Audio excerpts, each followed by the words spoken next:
down, yelling out money, anything. Hey, ooh, got the foot on the gas, pedal to the metal when I'm getting to the back. Hey, got the foot on the gas, pedal to the metal when the lane moving fast. Hey, hey, let them all cross. If they hate, then let them hate and make a bigger boss. Hey.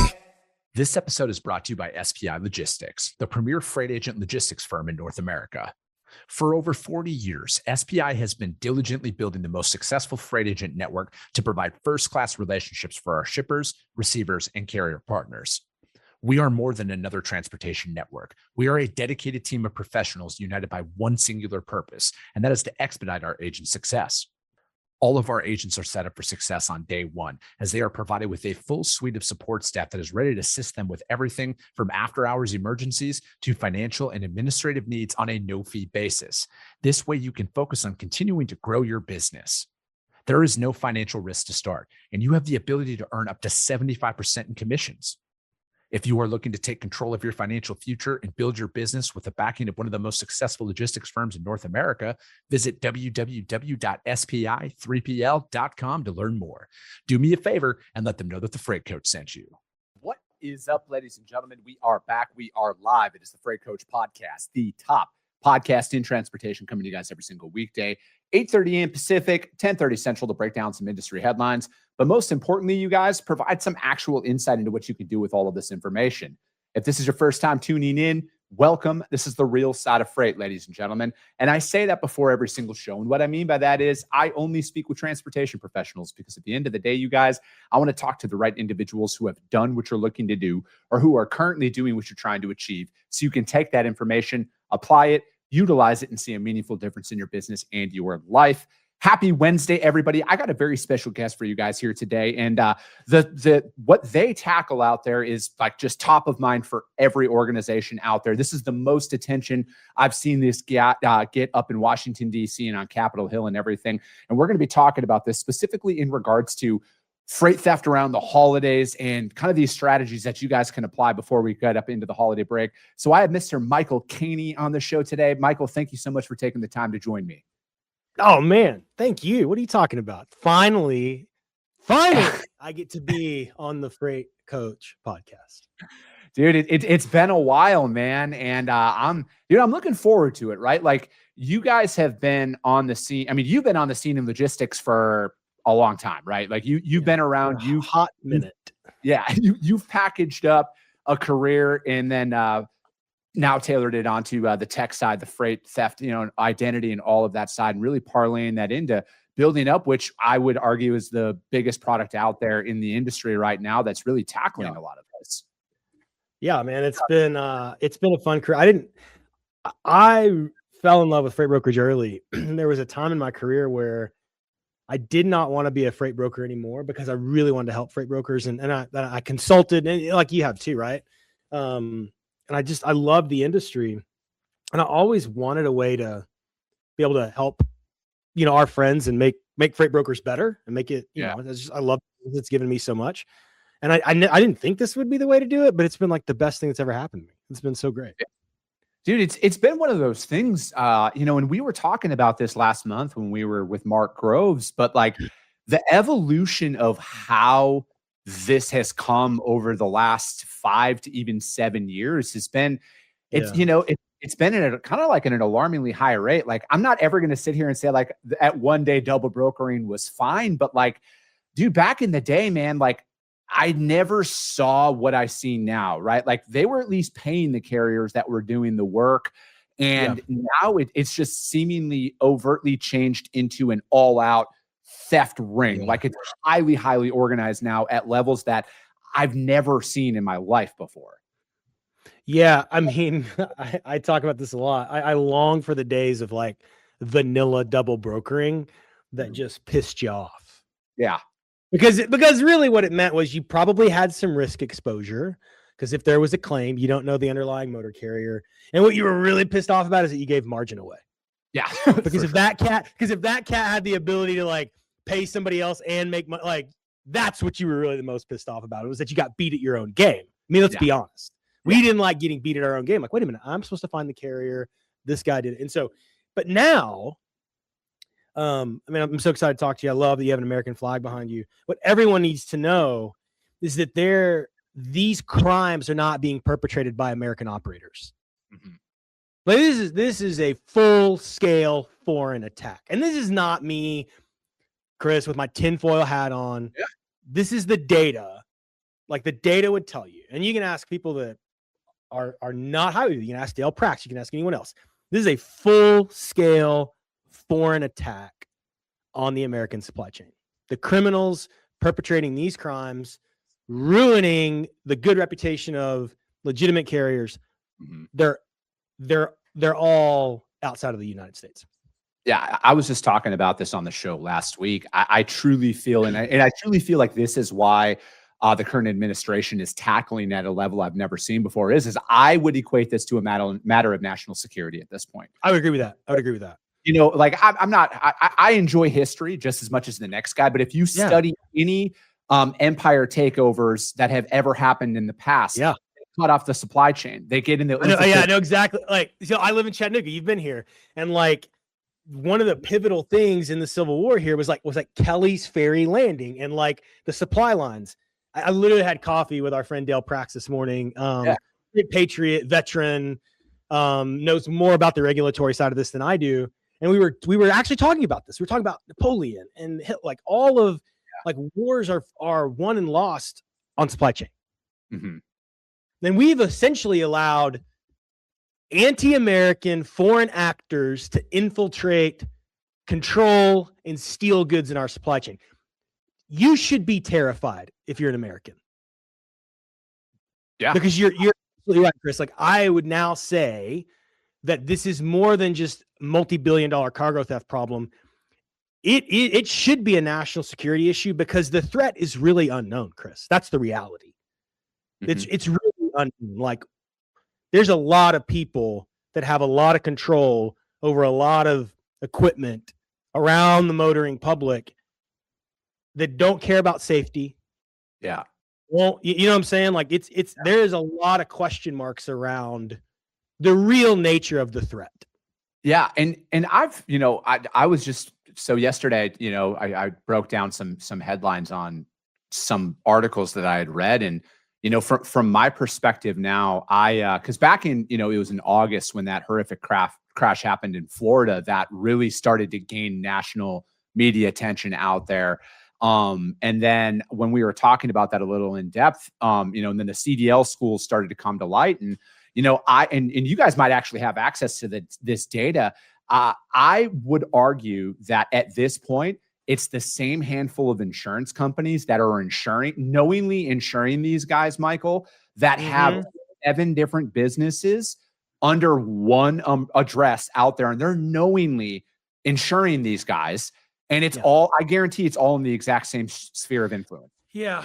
I mean, there are things that we're working on that we don't talk about because you're correct. But here's what I would say. There is a strong correlation among insurance agents, factors, and even ELDs. Yeah. Oh, yeah. And so, when you think about the 5 most important parties to a modern freight transaction, you got the broker, you got the carrier, you got an ELD provider, you got an insurance agent, you got a factor. And in my opinion, the most egregious enablers of freight crimes are insurance agencies and factors.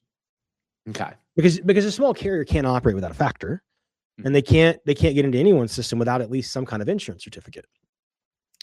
And right now, when a load gets stolen, factor has no accountability. They don't care.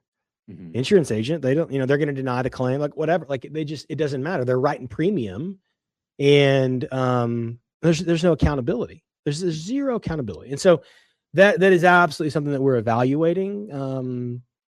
You've got to collect that data and build it in mass before you can just take a lot of action. For sure. But that's where I would love to see the government stay. I'd love to see them stay out of the private sector. But there is a certain amount of regulation that's appropriate. Mm-hmm. Oh, and you and I are freight brokers, right? So we're going to share this bias. What I'm really tired of is the freight broker bearing all of the risk.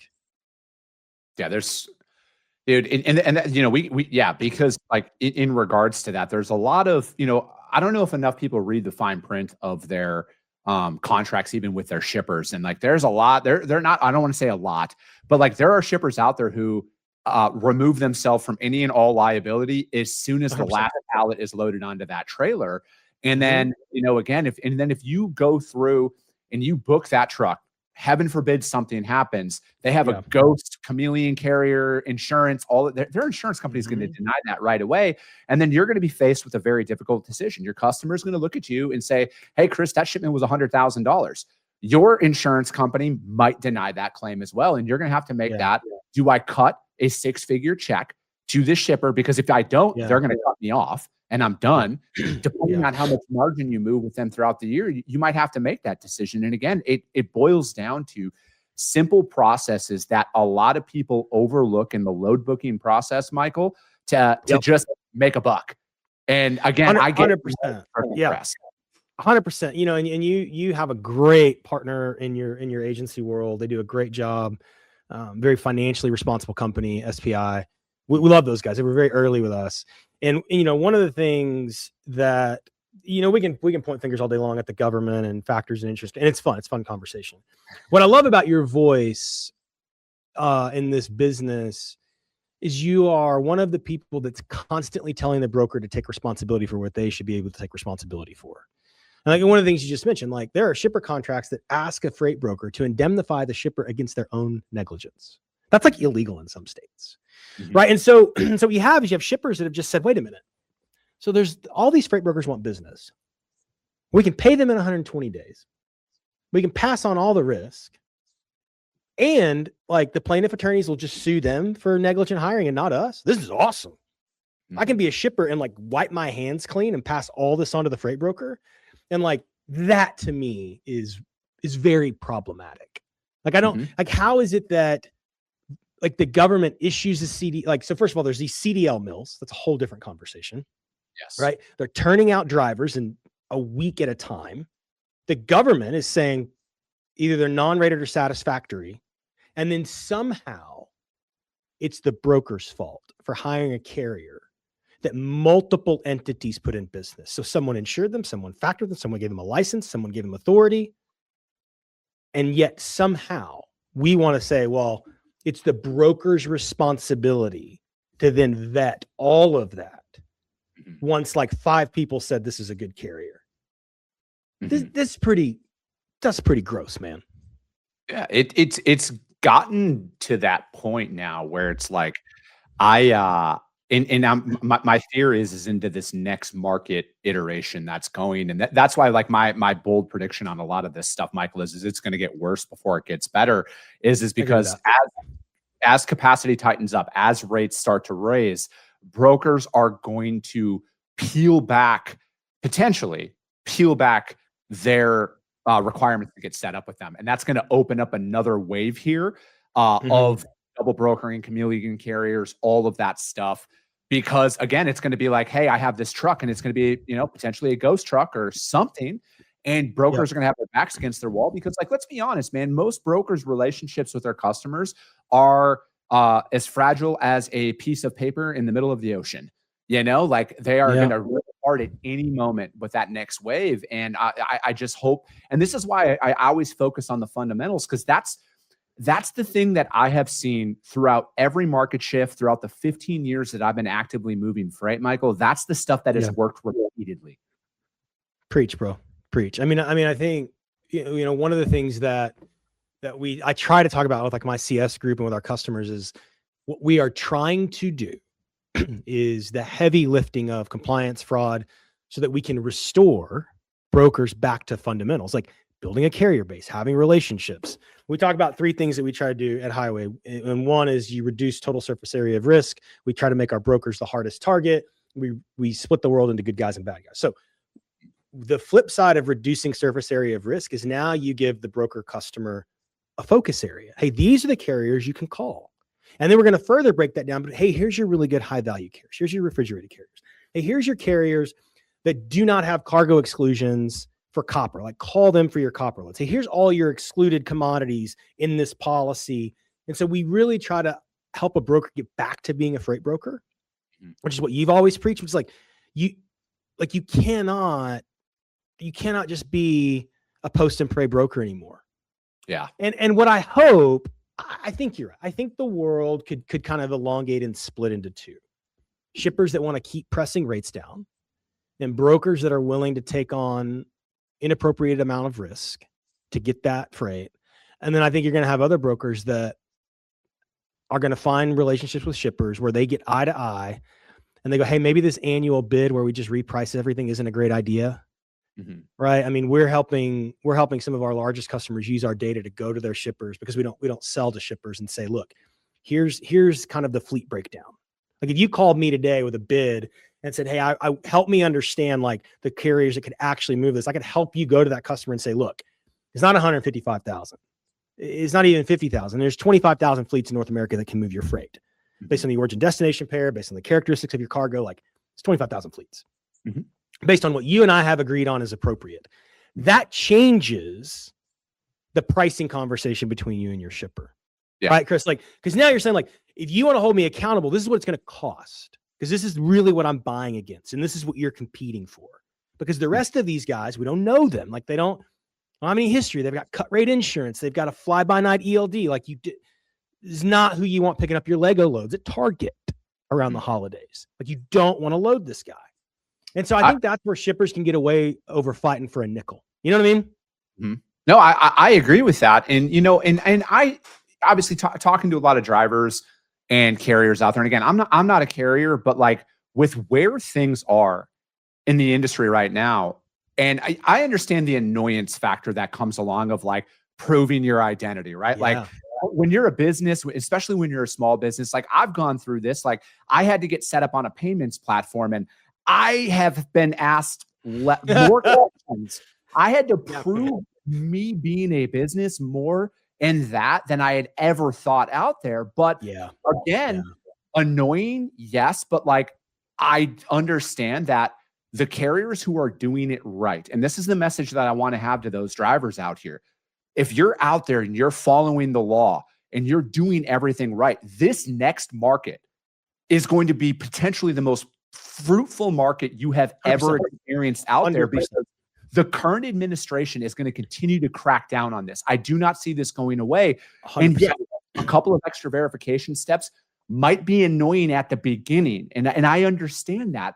But once you're through that and you can show, hey, I'm this carrier, I don't have a copper exclusion on my insurance policy, this is who I am, you're going to be able to charge a premium coming up, because I truly see this trending in that direction, Michael, that there is going to be a potential large capacity crunch. I don't know when. I'm not going to be bold and say by June of next year, but I don't see this going away. So I feel like those true companies who are doing it the right way, the faster you can prove the validity of your business. Again, I understand the annoyance behind it.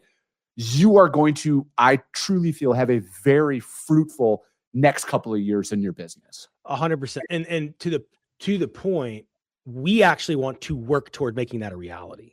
Mm-hmm. So the other side of freight fraud, like I said, is focus. So you're absolutely right. Sometimes in the very beginning, it can be annoying.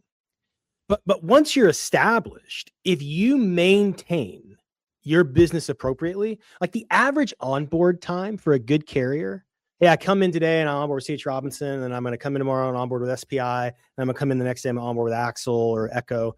The average time for a carrier to authenticate and connect with a broker that's already in highway, 28 seconds. It's 28 seconds. The annoyance comes in, you let some dispatcher log in from somewhere else. You use a duplicate Gmail. You have people in your company that are doing strange things. You're disconnecting, reconnecting ELDs. You're not running your business well. Like you've got to, brokers have to run their business well. You preach this all the time. Motor carriers have to run their business well. They can't just say, I'm a good guy, I've been doing this for a long time, you should trust me. I would love if that were the case. And 15 years ago, you could do business that way. You and I did business that way. You know what I mean? When you were, you know, running branches out at XPO, like you could do it. Yeah. Especially you did a lot of open deck stuff. Like it was easier, right? Like you knew the guy. But now somebody could be impersonating you. And I think that's the thing, right? Like, again, it's like, I look at it, it takes and this is the things that you learn when you start your own business, right? Like there's a big difference between business credit and personal credit. And it takes a lot longer to build up your business credit out there, whether it's on the financial side or your reputation in the market as a trusted provider when it boils down to it. And you know this as a business owner. When you don't have business credit, they make you sign up to be the personal guarantor. Oh yeah, 100%. And you are the personal guarantor for probably the first couple of loans until your business has and that's the thing, man. Those are those things that you learn about as you're going on out there. And that's why I run such a clean ship. Like I've talked about this when it comes down to a lot of this on the show in the past, Michael. I'm like, the feds could kick my door down right now and say, prove you're a real business. I would be annoyed, but I have everything saved. I have clean documents. I'm running a clean operation. And I feel like you're willing to go, yeah, man, here's all my stuff. Come on. Yeah. Thanks for asking. It's like, if you change your address, you better update it with the feds. You better update it on your W-9. You better do all of that. Take that time and then make sure every business, again, if I moved offices, I went to my bank right away. Hey, FYI, here's my new address. All of this stuff, it's annoying, but you have to do it, because if you don't, it's going to cost you business potentially. Yeah. Everyone needs to stop crying victim. I agree with that. Brokers, carriers, everybody. So going back to your original point about how carriers can be profitable, you have been incredibly consistent in saying you have to vet this carrier, you have to be consistent in your policy. Like you have coached so many brokers, and you're very consistent in your coaching. What we try to do is say, can we make that easier for you? Like when you run a search, we just want to show you the carriers you should talk to, so you don't have to ask 20 questions. You only have to ask 3, because we want to surface those carriers that make the most sense for you. If you're booking a load in TFX, like not every carrier can see every load. Mm-hmm. So if in your agency, like you're running a bunch of high-end open deck stuff, there's carriers we're not even going to let search for it, Chris. We're not even going to let them see it, because they don't need to see it. You know what I'm saying? So that anybody that sees your freight, like they're going to be able to make an offer and book it. And so if you're a good carrier, we're going to work really hard to put you in front of brokers that pay their bills on time, that have the freight you want, to cut down on all the searching. I mean, look, I have that experience on Instagram. Like they know exactly what I want to buy. And so I buy shit on Instagram all the time. Yeah. Right. Like this is not new, Chris. Like we do this in commerce every day. Yeah. And so if you're a good carrier and you're up to date, we're going to show you the freight you want. And I also look at it like this, Michael, and especially right now around the holidays and, the market being what it is, this is how carriers are going to get access to that gravy freight that they all desire, right? Like we strive to have 85% of our freight booked on the same handful of carriers for my brokerage. We work on that. We found them, and that's where we stay. And again, because that's like ultimately when it boils down to it, when you have that legitimate carrier, it's the only way that you're ever going to fight 99% of the garbage out there, because it's like you've built that ecosystem of reliability between the two, right? We're paying them on time. The freight's good. When they show up, they get loaded, they get offloaded, all of that stuff. They want to continue to work with you. But again, I look at it is when you're out there and you're a carrier, all of that consistent business that you're searching for is running right now.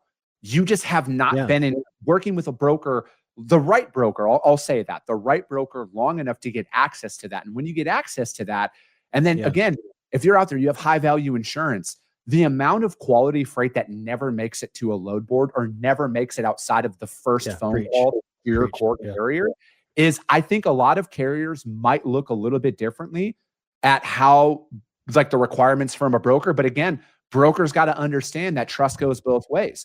Like when we are working with a carrier, I'm not calling my driver 87 times. I'm not wearing them out about stuff. I trust the fact that when they tell me I'm getting offloaded at this time, they let 100%. Me know, they follow that process.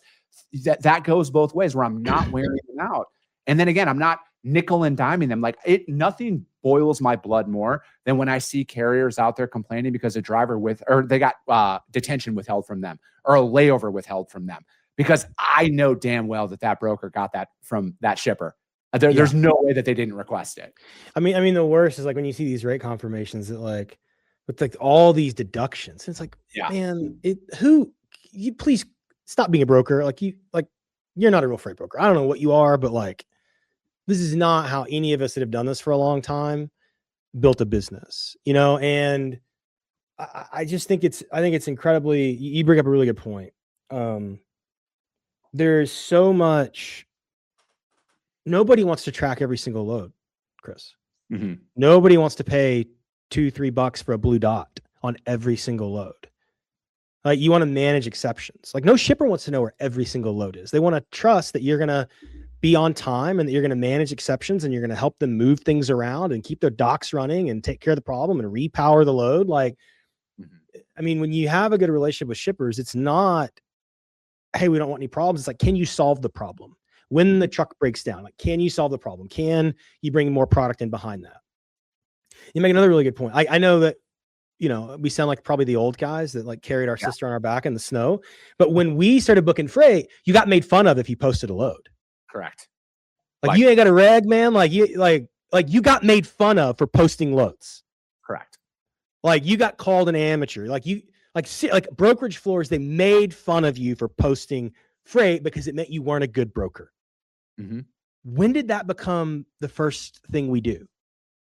I would probably argue it was post-COVID when it was a absolute free-for-all of a lot of stuff, man. I would argue that because like a lot of the guys that I know that have been doing it as long as we have, that's when you started your coaching business, right? Like kind of around that time?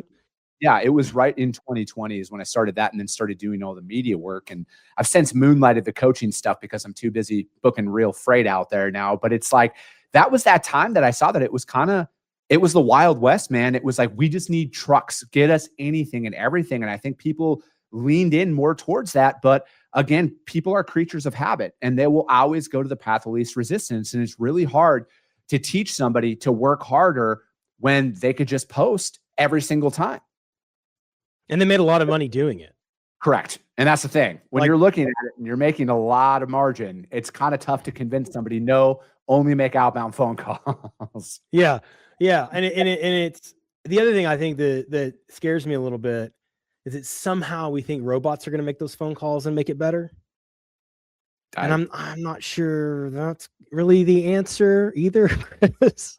I think that's, and again, I'm not against any AI companies that are out there at all. I'm a capitalist. I love the free market. People need to do their thing. Like, I look at it from a practical application standpoint in a rollout. I'm like, I could see people searching strictly for the companies that market that we use AI carrier reps or AI sales reps out there, because if they can remove that human, because again, it's that gut feeling, man. When you're talking to somebody and you've been doing this long enough and you're like, this guy's full of shit.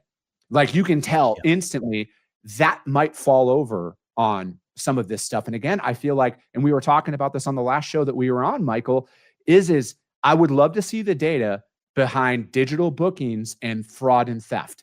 I would love to see when there is no phone call that actually happens and they book it via email or they book it via a portal and there's no. That is the vector.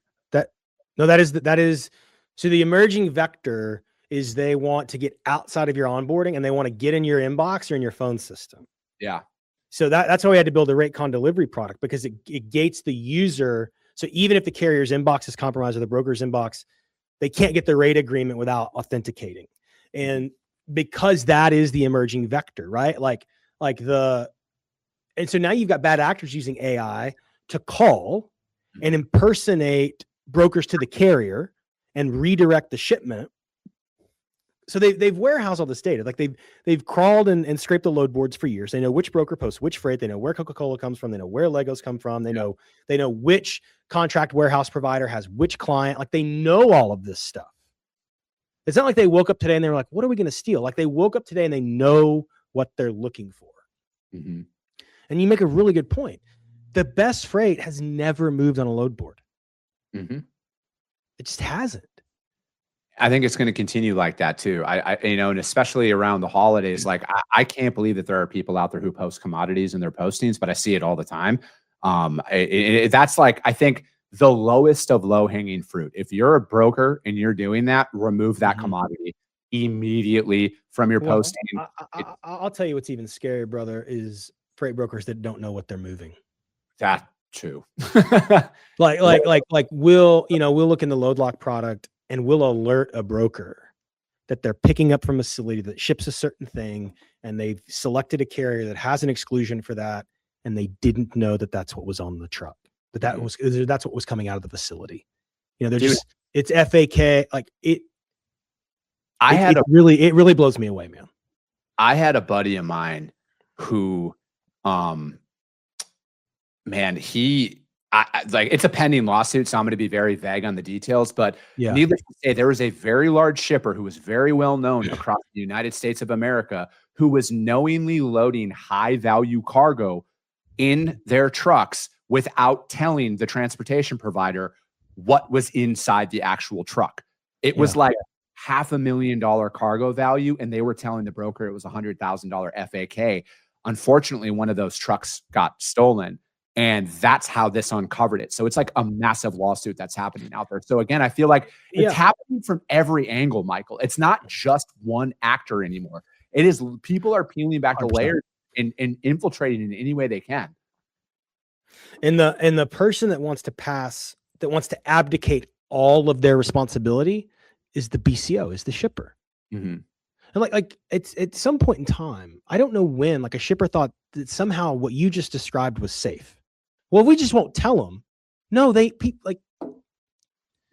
you're shipping out of there all day long. People know that this is a GameStop load. They know it's a Lego load. They know it's a load of almonds. They know what it is. You not telling the broker doesn't mean that your facility's not being targeted. Mm-hmm. It's completely misguided. The obfuscation of the cargo, right? It's a completely misguided strategy, and it's actually cost shippers more than they realize by doing that. No, I agree. And I think all it took was this one provider who said yes, like, oh, don't worry about it. Probably some rogue cowboy sales rep who was like, oh, we'll be fine. We won't. There's somebody was at some point they figured out they could get away with it, and then they continued to go with it, and then nobody brought it to their attention. Or again, brokers, this is why you got to ask every single time, what am I picking up? What's the cargo value? Like, unless it is a RFP style shipper who says every single shipment is bottled water, every single shipment is worth $50,000. There's a difference there, but that's the minority of freight that moves is that cut and dry. Like, commodities change, products change, load values change on a shipment by shipment basis. And you need to be in front of this. You need to be asking your customers this because, like, again, you got to protect your business. Hard stop. I hate to break this to you. If you're the owner of your company, it's on your shoulders, no matter what. Yeah, you have to own the outcome. Extreme ownership. Go read Jocko Willink's book. You are responsible. You are responsible for the choices you make, and that's probably a great place to stop. Is like, if you're a freight broker, there are a lot of people that'll give you tools.